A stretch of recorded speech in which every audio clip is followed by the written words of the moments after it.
And welcome back to Home Track Heroes on CW11. We've got our NASCAR mini stocks coming up for their 30-lap main event, and let's bring you the lineup. In the 13 car will be Doug Hines. In the number 20 car will be Jason Wilson. Lots of in-car cameras, so this ought to be pretty exciting. 29 of Dylan Bewald will be one of the cars.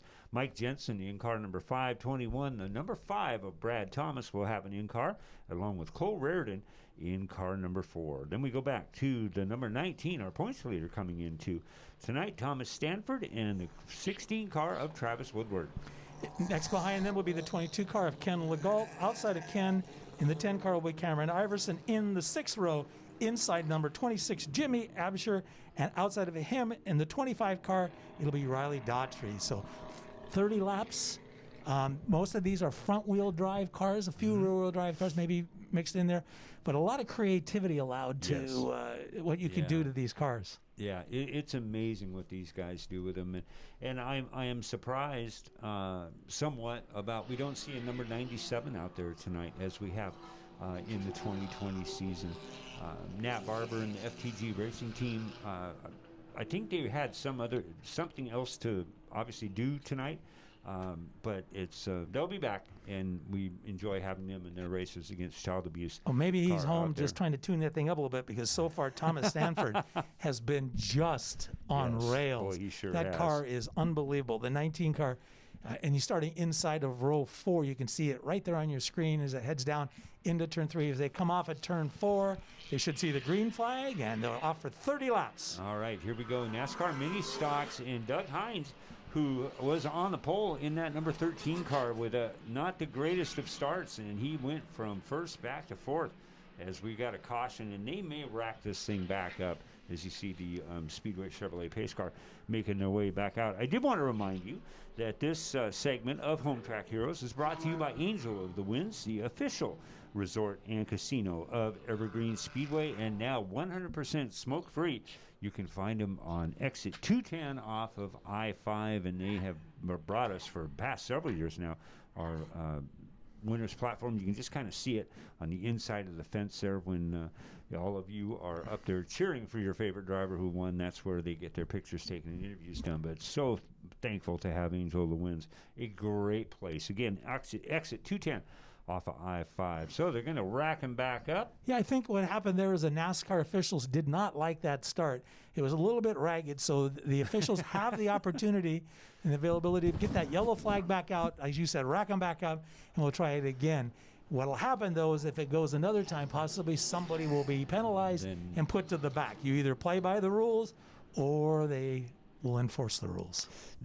Tom had mentioned about the number 19 car of Thomas Stanford, who has been so impressive this year. He raced one winner earlier this afternoon. Mike Jensen in the 521 car was heat number 2 winner. Mike currently 5th in points. Thomas, obviously, there's a good shot of Dylan Bewald as they are coming out of 3 into 4. Gas is down. A lot better restart this time. You see them side by side as they head off down into turn 1. Bewald right there in the middle trying to split that thing, hoping it'll open up just a little bit, but not going to happen for him as he comes off turn 2, trying to get himself to the outside so he can get around that 13 car right now of Doug Hines. Boy, it looks like he just got shot up the track coming out of turn number 3 that time as we have one lap in the books, and it is Jason Wilson in that PT Cruiser. How cool is that? Mike Jensen with a beautiful move down on the inside, and he will get underneath and dispatch with the number 20 of Jason Wilson. And we have a new leader, Mike Jensen, in the 521 car, as we are now on board with Cole Raridan in the 4. You can hear those Hoosier tires working, squealing a little bit as he punched it down there a little deep into turn 1. Headed down the back stretch into turn 3. They're going to get a little bit of sun in their eyes right there for just a second. Come off at turn 4. They'll keep one eye on the flagman, one eye on the race car in front of them, and then the third. No, that's right. That doesn't work.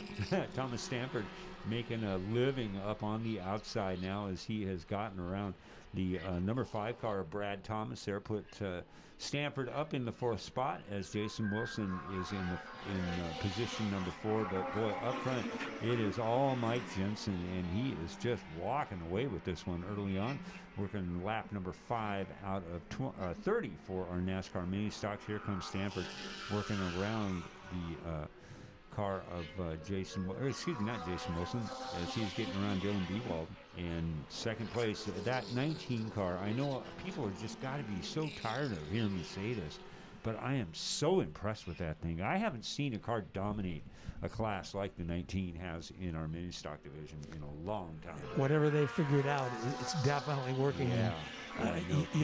That makes it tough. You're out there working as hard as you can, spending every dime you have, as much time as you have to make your car look good. And then you got Stanford who's just driving by. Seems like it doesn't make any difference. Inside, outside, he can do it. All right, let's go inside and visit with Brad Thomas, if he'll allow us, as he is in that black. Love the interior pipe cover on that number 5 of Brad Thomas.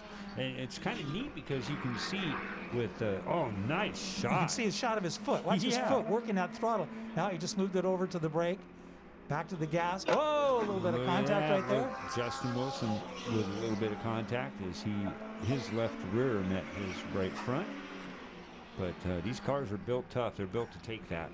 So they will just keep going side by side. It looks like he had a bit of advantage as they came out of turn number 2. You see him up on top of the turn number 3. But, man, up front, who would have thunk this? Thomas Stanford just walking away with it with some pretty impressive driving. And just, I know we've said this before too, you sometimes wonder if clean air really has an effect on these things, but I think it's I don't think Thomas Stanford could care less about what type of air it is, as we have got the 25 car stalled in the pit exit.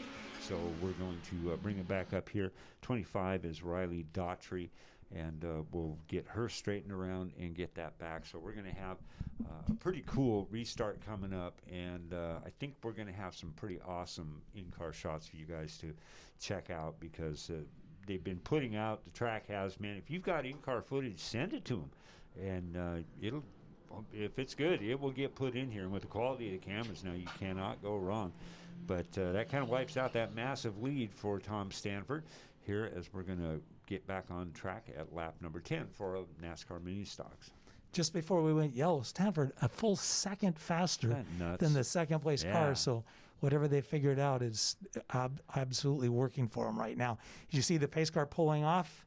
Drivers now know that they're going to get the green the next time by as they head down into turn 3. You can see that restart line. You got to start in that zone, and if you get too soon, then they might pull it back and make you do it again. But we're inside right now with 2 different drivers. Kind of cool to see the tachometer there on the 29 of B-Wall too. Look at that thing, it's just about 8,000 RPM. Is that? Care of that tachometer. As Mike Jensen up on the outside, B-Wall will tack back inside and end up in 3rd place, as Tom Stanford way up ahead through the windshield, just pulling away with this one, as he has done pretty much all season long, as we are working lap number 11 here for our NASCAR mini stocks. Got a great battle right there. Just 4 cars running in a pack right there, keeping each other busy, keeping each other honest as they head down the front straightaway into turn 1. Look at that front wheel drive. That back end comes out. What is it? When you hit the wall with the back end, that's loose. That is loose. When you hit it with the front end, that's called tight. That's right. And boy, look at that. Nobody in that shot. Thomas Stanford is a star. Look at that. 2 laps, and that's the kind of lead he has built up. It's just nuts. I took that wording from our good friend Carl Fredrickson in his magazine, Speedway Illustrated. They had that in there. Loose is when you hit the wall with the back end. Well, it explains it perfectly, because that's some pretty bizarro physics going on. Mike Jensen there in the 521 with Dylan Bewald working the middle groove. Number 5 car of Brad Thomas currently in the 4th spot. Cole Reardon in 5th spot. Is boy, I tell you, it's just an insane run by Thomas Stanford. Well, it's early in the season. It's not from a calendar standpoint, but the virus thing has screwed up everything for everybody. Right. And, this should be, as few races as they've run this year, we should be back about April-ish type time frame. And, some of these guys are maybe didn't quite hit it right coming out of the winter time, and they need track time. Nothing like track time to make a race car driver faster. Very true, but boy, it was Thomas Stanford is just on another planet right now. That's kind of cool to see that shot of the 10 car a couple laps back, and that was Cameron Iverson, who is in this one as well. And one thing I was thinking about too, weather has kind of really played some tricks on these guys today, because you can kind of see, when we see these shots from in-car like this one here, a lot of clouds in the sky. There was some rain on Saturday.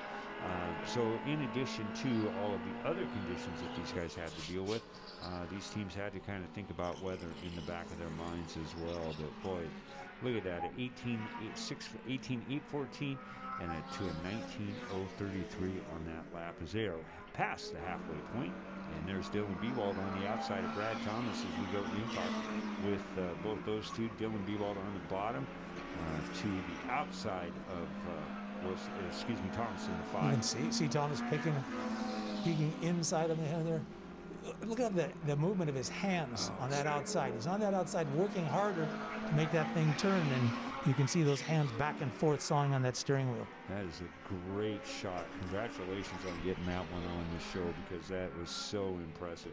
Half a track lead for the 19 of Stanford on a nice Saturday afternoon drive in our NASCAR Mini Stocks. Second place is the 521 of Mike Jensen, and still battling side by side. Brad Thomas on the 5 on the inside, Dylan Bewald in the 29 car up on the outside. And one thing, and you had mentioned it about several drivers so far on tonight's Home Track Heroes, Tom, and it has been really neat to see Dylan Bewald kind of fall into that same category of somebody who just improves a little bit every week until it all comes together for him. And I know he's got a win from several seasons back in our NASCAR Mini Stocks, but I think this year he's going to pick one up too, if not 2 or 3.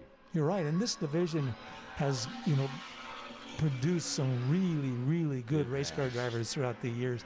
If you want to look at people like Tom Moriarty and John Pierce, Roger Sean Havoc. Fitzpatrick, Yes. the father of the 12 car, and so those guys all came out of that mini stock division, that NASCAR mini stock division years and years ago.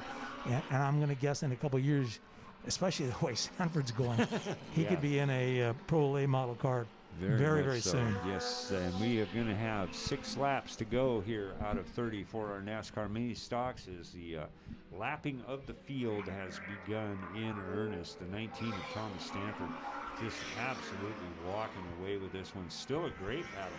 Brad Thomas in that 5 car, Dylan Bewald in that red and gray number 29 car, as we see a couple cars making their way across start-finish line under the watchful eye of our flagman in 2020. And good to see him move up to the top, and that's John Peterson, as he was alongside of Troy Draper for many years. And Troy finally had to give up the flags, and now he's still out here, and his wife Amy is the pit boss, and boy, we say that in all capitals too, because she really does a phenomenal job. You're right, and that flagman is such an important position because they control what happens in terms of getting the races started, getting the flags out in a timely manner.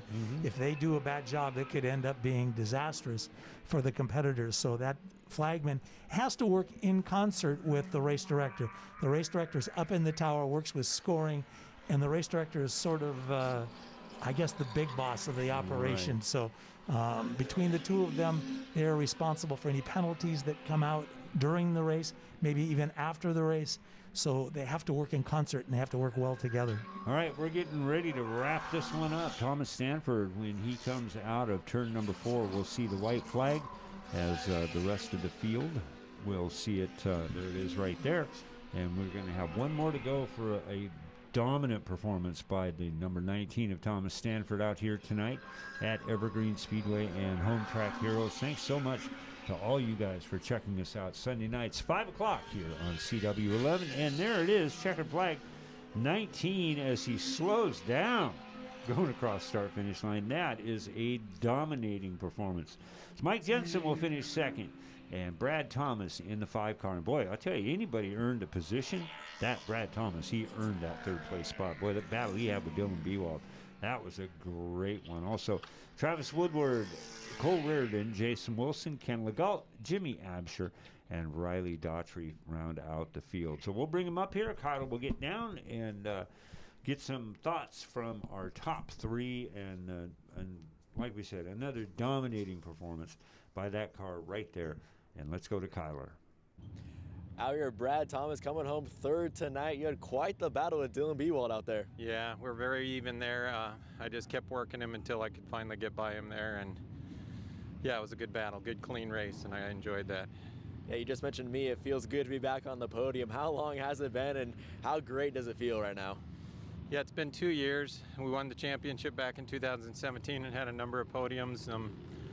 Last year we blew up our motor, and now we've been working so hard. This is so much for the guys because they've put so much work into the mishaps we've had, the mechanical issues, and finally getting the thing dialed in and can be back here racing where we should be. Who do you need to thank for getting you back up here? Jim Heald, my crew chief, my boys Jeff Thomas and Derek Thomas, who work on the crew, and then Armageddon Arms, who supports us. Appreciate them, your local shop in Monroe. Brad Thomas has a very big smile underneath that mask, coming home third.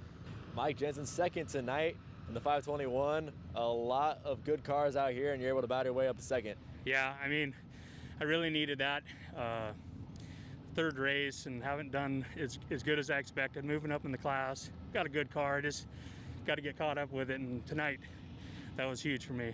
Who do you need to thank for getting up to second tonight? JBR Racing, Joe's Racing Products, 2.5 Men Barbecue, Oberg Filters, Image Auto Body, and I can't think of the rest, but everybody that helps me. I mean, these guys are awesome coming out here and just having faith in me to get it there. Mike Jensen comes home second. Congrats. Guys. Thomas Stanford back on top once again, your third race win of the year. How does it feel? It feels pretty good. Hoping to make a habit of it. We got a fast hot rod, and really it's just up to me not to put it in the fence or run into anybody. So it feels good. It's nice to be up here. Talk about all the work you put in the offseason, everyone you need to thank for getting here to Angel the Wins Victory Lane. Yeah, I mean, we tore it apart completely from last year and rebuilt the whole thing ground up. So big shout out to the team, the crew, and then my sponsors, APC Auto Spa, Easy Street Asphalt, Hager Motorsports, Rick and his tire machine have helped a lot. And it's been a fun year so far, hoping to keep it going. Thomas Stanford parked it once again.